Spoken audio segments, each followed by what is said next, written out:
Alors là, les gars, je m'y attendais pas du tout. Autant je m'attendais à un match compliqué pour la Côte d'Ivoire, on savait que ça allait pas être aussi facile que sur le match aller. On savait que les Ivoiriens, ils allaient pas se balader autant qu'au match aller. Mais là, à ce point-là, franchement, non. Là, j'étais pas prêt. De là à perdre contre la Sierra Leone, non. C'est trop, là, les gars. Je suis désolé. Je suis désolé. Alors, je veux bien. Il y avait des circonstances compliquées pour ce match.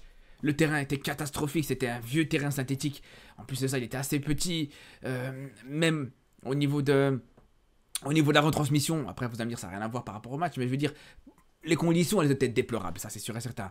On voit que quand on voit déjà rien que nous, à la télé, on avait du mal à suivre ce match avec plusieurs coupures. On a raté le début du match, mais bref. Ça, c'est une chose, les gars. Ok, on peut me dire aussi qu'il y avait une équipe B, que Emers Faye a fait tourner aussi. On va y revenir. Mais pour moi, c'est pas une excuse du tout. Au bout d'un moment, on parle de l'équipe qui est championne en titre. C'est les champions d'Afrique. C'est les champions d'Afrique. Tu peux me dire ce que tu veux. Quand t'es champion d'Afrique, t'as pas le droit de perdre contre la Sierra Leone. T'as pas le droit. Tu peux avoir des matchs compliqués. T'auras pas que des matchs faciles. Tu vas pas gagner 4-0 à chaque match. Ça, je l'entends bien. Mais te faire avoir comme ça face à une équipe du Sierra Leone, non, c'est trop, les gars. Je suis désolé. Je suis désolé, là, c'est vraiment déplorable. Et vous savez quoi, les gars, c'est même pas la défaite au final qui pose vraiment problème, mais c'est vraiment le match en lui-même. Parce que j'ai envie de vous dire, bon, la défaite, ça rajoute un petit peu plus. Mais même sur le 0-0 quand on a vu le match dans le contenu, c'était un match vraiment, vraiment très mauvais, les gars. Très mauvais. Au-delà de la défaite, tu peux des fois perdre. Dans un match où tu te procures beaucoup d'occasions, dans un match où tu surdomines ton adversaire, dans un match où vraiment t'as pas eu de chance, tu mets un poteau, tu mets une frappe qui va à côté, qui passe pas loin, ou t'as un gardien qui te fait le match de sa vie. Ça peut arriver de perdre des matchs comme ça. Mais là, les gars, dans le contenu, c'était le néant intégral. C'était le néant total, les frères. C'était vraiment très mauvais. Déjà, je vais vous donner une stat, les gars, pour que vous vous rendez compte à quel point c'est horrible. C'était un match horrible à Côte d'Ivoire. On parle quand même d'un match où cette équipe ivoirienne, sur l'ensemble des joueurs qui étaient sur le terrain, qui ont joué ce match, il n'y a eu absolument aucun dribble qui a été réussi par un joueur ivoirien, les frères. Aucun dribble réussi. Tu joues contre la Sierra Leone, t'es pas capable de réussir au moins un dribble. Vous imaginez la dinguerie ou pas, les gars? Aucun dribble. Alors encore une fois, ok, il n'y a pas de problème. T'as fait jouer l'équipe B, t'as fait tourner, il n'y a pas de problème. Mais là, contre la Sierra Leone, si ces joueurs-là n'ont pas été capables de réussir au moins un dribble sur le match, ça va être quoi quand ça va être des plus gros adversaires? Si là, contre la Sierra Leone, t'es pas capable, qu'est-ce que tu vas faire quand tu auras d'autres défenseurs beaucoup plus solides que ces Sierra Leonais, pour le coup? Et là, c'est là où je suis désolé, mais pour moi, les Kwasi, les Béni Traoré, ils ont montré leurs limites. Je suis désolé, les gars. Ces joueurs, ces remplaçants, pour moi, ils ont vraiment montré leurs limites, clairement, les gars. Ils ont eu leur chance aujourd'hui, mais on a bien vu que c'était très limité. Les Dorgelès, les Kwasi, les Traoré, même Gueladoué, pour moi, vraiment, je suis très déçu. Vraiment. On savait que, justement, c'était des joueurs qui avaient un potentiel, qui étaient intéressants. De temps en temps, quand ils rentraient en cours de jeu, ils n'étaient pas mauvais. Et d'ailleurs, c'est peut-être un profil et un rôle qui leur conviendrait mieux. Mais jamais de la vie, ces joueurs-là, tu peux compter sur eux en tant que titulaire. C'est vraiment très mauvais, comme je vous dis, les gars. Vraiment très déçu. Très, très déçu. Et je vous parle des dribbles. Ok, tu peux ne pas réussir à dribbler. Vous allez me dire, ouais, les dribbles, ça sert à quoi? Ça sert à rien. C'est pas les dribbles qui te font gagner un match. Mais les gars, c'est même pas ça le pire. C'est même pas ça le pire au final. Parce que les dribbles en soi, c'est une situation qui est assez rare de voir aucun dribble réussi. Mais ce qui est le plus choquant, les gars, c'est que tu réussis à cadrer aucun tir. Aucun tir cadré contre la Sierra Leone, les gars. Aucun tir cadré. Mais vous imaginez? T'as tiré qu'une seule fois au but. Un seul tir, les frères. Un seul tir sur l'ensemble du match. Je suis désolé, mais là, c'est trop. Au bout d'un moment, je veux bien, tu peux avoir des matchs compliqués. Tu peux avoir des matchs pas faciles. Mais à ce niveau-là de médiocrité, là, c'est énorme. C'est vraiment énorme, les gars. T'as absolument rien proposé offensivement. Offensivement, c'était le vide total, les frères. Le vide total. Autant d'habitude, justement, cette équipe de Côte d'Ivoire, franchement, elle est hyper agréable à avoir joué. Ça fait plaisir de l'avoir joué à chaque fois. Ça propose un très beau jeu. C'est l'une des équipes africaines qui propose le meilleur jeu en Afrique. On s'ennuie quasiment jamais avec cette équipe de Côte d'Ivoire. Depuis la CAN, franchement, on a que des bons matchs sur l'aspect offensif. Mais là, vraiment, C'était, comme je vous dis, le néant intégral au niveau de l'aspect offensif.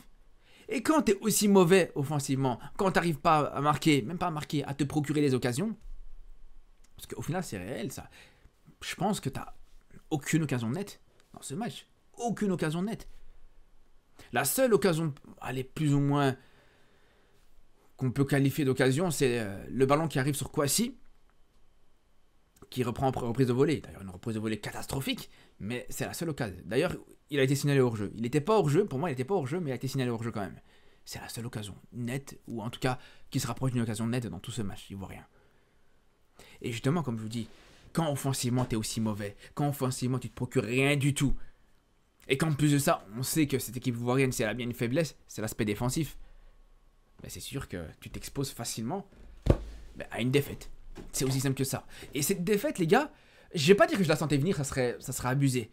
Mais sur la fin du match, les gars, quand je voyais le nombre de fautes à répétition qui se répétaient de la part de cette défense ivoirienne, énormément de coups francs donnés gratuitement aux joueurs de la Sierra Leone, au bout d'un moment, je me suis dit, ah ouais, quand même, c'est chaud. C'est chaud parce qu'à force, bon, je vous avoue, les gars, je pensais pas forcément que les Sierra Leonais allaient en profiter. Mais je me suis dit, c'est quand même énorme le nombre de fautes provoquées par cette défense ivoirienne. Et c'est là qu'intervient Eric Bailly. C'est là qu'intervient cette fraude, ce joueur horrible, cette catastrophe ambulante d'Eric Bailly, les gars. C'est lui qui te donne cette faute, ce coup franc à la Sierra Leone pour marquer ce but. C'est aussi simple que ça, les frères. La Côte d'Ivoire était sur le point de faire son 12e match sans défaite. Eric Bailly, ça fait presque 2 ans qu'il a pu jouer avec cette équipe ivoirienne. Il arrive, après 2 ans, il te commet une faute et il donne cette victoire à la Sierra Leone. Il donne la première défaite en 12 matchs à sa sélection, les frères. Et le pire, il y a des manières. Il y a des manières de faire une faute. Il y a des manières de provoquer une faute. Mais rien que quand on voit la manière avec laquelle il provoque ce coup franc, les gars. Le mec, il t'a fait une prise de catch sur l'adversaire, les gars. Et le pire, c'est même pas ça. Parce que, encore, allez, pourquoi pas. Mais c'est lui qui avait le ballon, les frères. C'est lui qui a le ballon et c'est lui qui fait la faute. Est-ce que vous avez déjà vu ça? Est-ce que vous avez déjà vu ça, les frères? C'est du jamais vu. C'est lui le joueur qui a le ballon. Il pouvait faire ce qu'il voulait avec le ballon. C'est lui le maître de la situation, on va dire. Et il va faire une faute sur l'adversaire. Mais qu'est-ce qui t'arrive, frère? Il te devait de l'argent. Il a essayé de draguer ta femme. Non mais je comprends pas. Je comprends pas, frère. T'as voulu faire quoi? À quel moment c'est toi qui as le ballon? C'est toi qui as le ballon, tu fais ce que tu veux avec le ballon. Et tu vas, t'agresses l'adversaire. Non mais c'est une dinguerie. Franchement, c'est une dinguerie.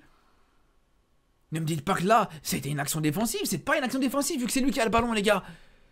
Moi je comprends pas. Franchement, quand je vois ça, les gars, encore une fois, et c'est pas la première fois, les gars. C'est pas la première fois parce que Eric Bailly, on le connaît. C'est un défenseur avec énormément de qualité. Il a des très bonnes qualités, c'est un très bon joueur.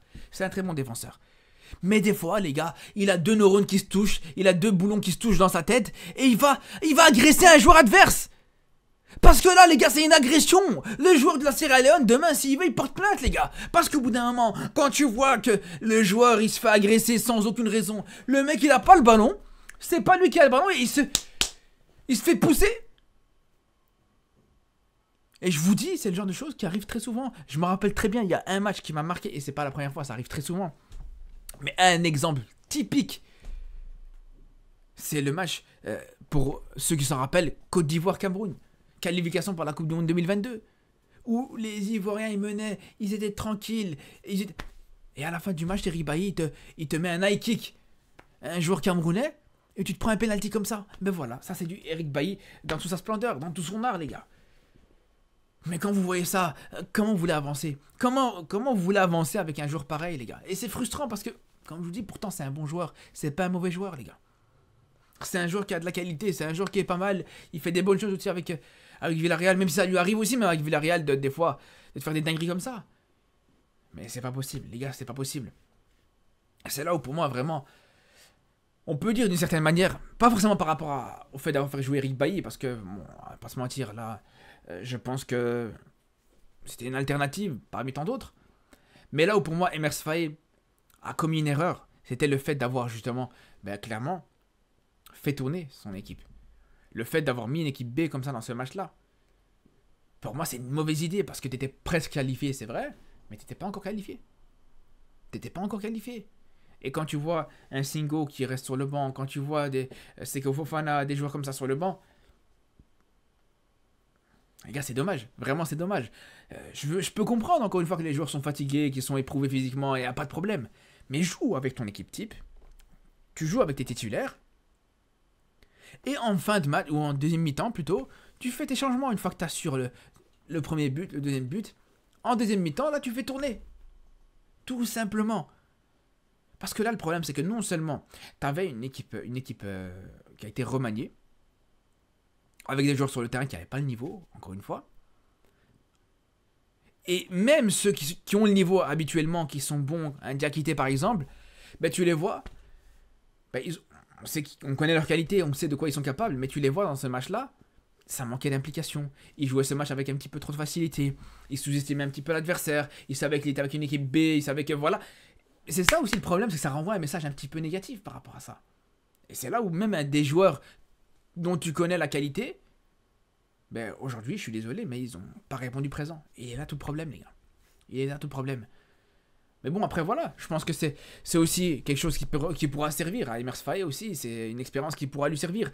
Bon, c'est dommage parce que cette équipe ivoirienne était partie sur une très belle série de matchs sans défaite.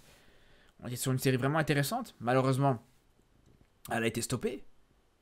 Et là, pour le coup, ce que je peux vous dire, c'est qu'il va falloir recommencer à zéro. Maintenant, il va falloir surtout se relever après ça, après cette défaite. Parce que c'est vrai que souvent, après une euphorie comme ça, après des matchs comme ça sans défaite, et l'exemple de l'Algérie, c'est un très bon exemple, on sait qu'une fois que tu viens accrocher cette première défaite, juste après, il y a une remise en question qui, au final, ne peut jamais être réglée. Donc c'est là où vraiment, j'espère sur les prochains matchs que les Ivoiriens arriveront à se relever par rapport à ça. Sur ce, les frères, on se dit à très vite pour une nouvelle vidéo. On se dit à demain d'ailleurs pour une petite vidéo, on va dire, où on fera un peu le topo par rapport à ce rassemblement, par rapport à ces sélections africaines qui ont joué pendant ce rassemblement, où je ferai le bilan sur les meilleures nations, sur les pires nations de ce rassemblement, sur les meilleurs joueurs et les pires joueurs. Je pense qu'il y aura un Ivoirien qui sera dedans, les gars. Je vais pas vous donner plus d'indices, mais bref, voilà. En tout cas, les frérots, on se dit à très vite pour de nouvelles vidéos et surtout d'ici là. Prenez soin de vous.